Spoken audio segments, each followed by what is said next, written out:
Hi, I'm Jason Ramsden, and I believe we can all work on leading a more positive and intentional life. And this show details my journey by sharing my learning, stories, and conversations with guests.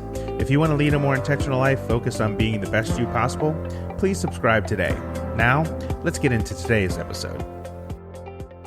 Hello, Positivity Posse, and welcome back for another episode of Positivity on Fire. I am your host, Jason Ramsden, and today we're talking about the benefit of the doubt. Now, this is one of those phrases I think people hear, but they're not necessarily sure what it means. So we're going to go straight to Merriam-Webster right off the bat this morning. And the definition of the benefit of doubt is the state of accepting something or someone as honest or deserving of trust, even though there are doubts. Now, if you're somebody who's been burned in life many times, you may not want to give people the benefit of the doubt when you hear something from them or run into a situation.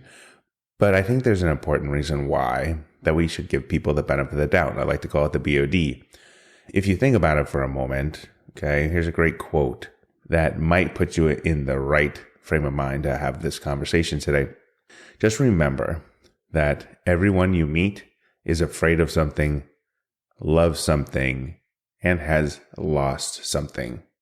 By H. Jackson Brown Jr. And I'll say that again. Remember that everyone you meet is afraid of something, loves something, and has lost something. So why does this ring true for me? Well, it rings true because I think people should be given the benefit of the doubt until proven otherwise. And I say this because think of it this way. You're driving down the road and somebody comes up speeding and they cut in and out of your lane and kind of narrowly miss you, and then they go really fast past you and move on.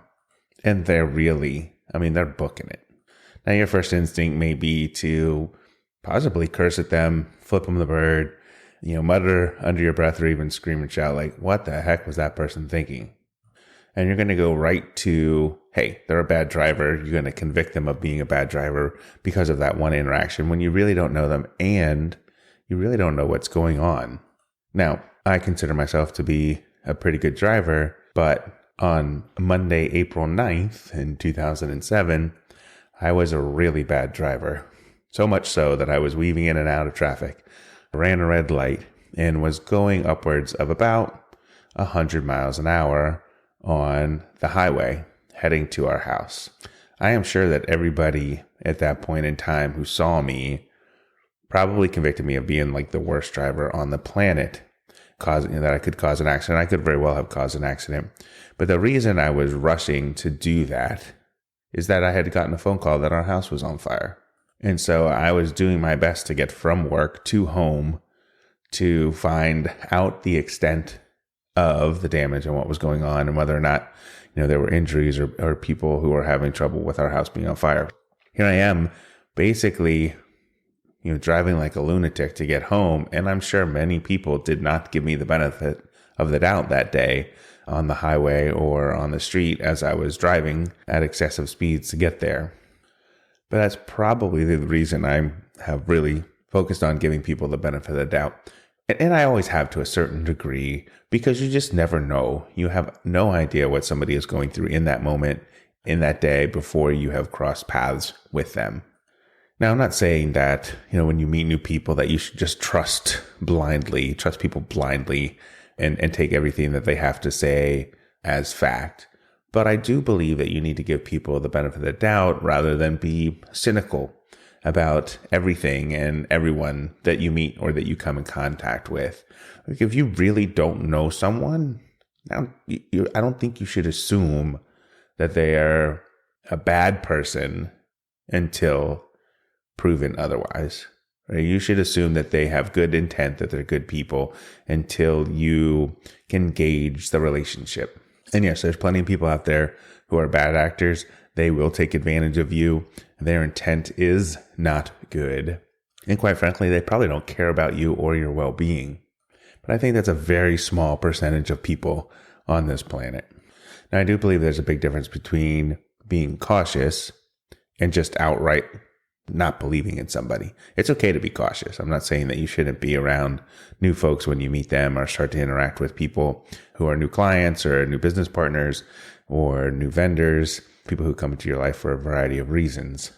But giving folks the benefit of the doubt until they prove you wrong isn't, I think, an important part of being open to the idea that we don't know what's going on in somebody's life at a given moment in time. Now, there are 3 reasons, and I think for 3 good reasons, that you should give people the benefit of the doubt. This comes straight from an article I found by Steve Handel on themotionmachine.com. So number 1, we have a tendency to overestimate internal versus external factors when observing other people's actions. And this is exactly what I was talking about before, about giving people the benefit of the doubt. We don't know what's going on in their lives. This particular piece is like when someone makes a mistake, all right? Someone in your life makes a mistake, whether they're known to you, not known to you, perhaps they're casually known to you, whatever it may be. When they make a mistake, we tend to have a tendency, I say, towards believing that it's caused by them. Like it's something inherent to them as a person. There's something wrong with them as a person, as opposed to it was something that was brought on by a situation in your life. So going back to the instance of me driving like a lunatic, I'm not normally that way. It's not built into my personality to drive crazy like that. No, there was a situation going on. My house was on fire. And so that was an external factor that was temporarily affecting my actions as a person. But when we do this, when we look at somebody and we actually attribute something that's going on, that's a psychological fact known as the fundamental attribution error. And it's a bias that we have in people. So in order to overcome it, this particular article talks about, there's 3 things you have to ask yourself. 1, if I was in this person's shoes with their knowledge and expertise, would I have acted differently? Or would I have continued on the same course of action? 2, what environmental factors may have influenced this person's actions, which I might not know about. I have no clue about that. And that was certainly the case for me on that day when I was driving home. And then 3, would most people behave this way if they were in a similar situation? So is it abnormal behavior? Is it something that we haven't seen before? Or, do people possibly act this way in this same situation? I would guarantee if your house was on fire, you would have, been a bad driver and probably made a lot of people angry as you're trying to get home to your house. So this wraps itself up into a technique, basically around practicing empathy, called perspective taking. So when you can answer the 3 questions that we talked about before, if I was in this person's shoes, what other factors are going on? And then what would somebody in a similar situation do? If you take the perspective of somebody else, when you take the time to give somebody the benefit of the doubt and wonder from their perspective what may be going on, I think it makes your interactions with people in life a little bit better. All right, so number 2, our beliefs about people can create a kind of self-fulfilling prophecy. So think about it. When you're considering your interactions with somebody, if you're looking for positive feedback or negative feedback on interactions with people, many of our beliefs and expectations about the world result in this kind of a loop, whether it's positive or negative. And I think that really comes into play more than anything else is in terms of relationships. Now, think about it for a moment. Like if you meet somebody through somebody else and that other person is kind of give you a little background on the person, and they happen to say, hey, you know what, this person is a bitter and selfish person. So you go into that interaction with that preconceived notion and you're a little bit closed off. Then, when the person reciprocates to you a little bit of emotional distance in that conversation, you would say to yourself, hey, gosh, that person is a bitter and selfish person. They're guarded. But what if they're just introverted? What if the person who introduced you has only known them for a short amount of time and they don't know everything that's going on in the life of that person? Maybe that person has had a death in the family. Maybe that person is dealing with something horrific in their life.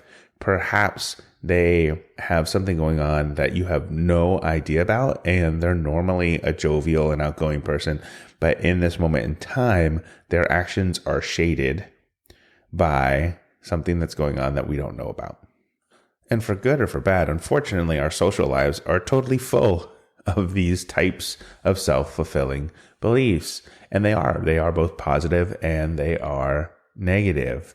And so that's why giving somebody the benefit of the doubt is just, I think it's an important way to kind of reverse the cycle of cynicism when we interact with people. I think you'd really be surprised by how much you can change a relationship when you give somebody the benefit of the doubt.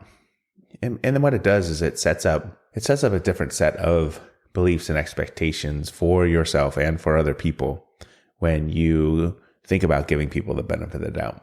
And number 3, giving people the benefit of the doubt teaches us how to forgive ourselves for our own mistakes. So going back to the case of me and traveling like a lunatic, driving crazy to get to a house that was on fire that nobody knew about, except for the people who were in proximity and myself, my wife, it gave me now a sense of, I just don't know. Is that person really driving crazy? That's how they always operate? Or is there a loved one in the hospital who's on their deathbed?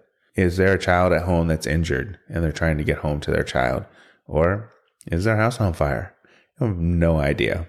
Absolutely no idea. You're not in their shoes in that moment. You don't know what's going on in their life at that moment in time. And when you start to give other people the benefit of the doubt, guess who else you can give benefit of the doubt to? Yeah, yourself. You can give yourself the benefit of the doubt. Self-forgiveness is a huge thing in life. And once you learn to do that, once you learn to give yourself forgiveness, give yourself the benefit of the doubt in the work that you do, in the relationships that you have, you start to realize that, we're all a work in progress.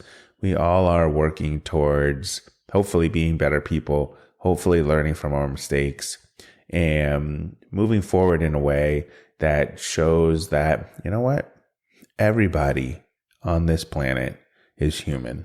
There is no perfection.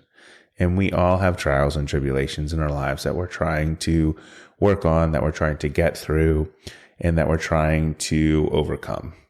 And the truth is, when you don't give other people the benefit of the doubt, when you hold other people to a higher standard than you hold yourself, that's just straight up hypocrisy. At that point, you're a hypocrite. If you believe that you need to hold other people to a higher standard than you hold yourself, you're not going down a good path to kind of self-love, to working on yourself, to being a better person.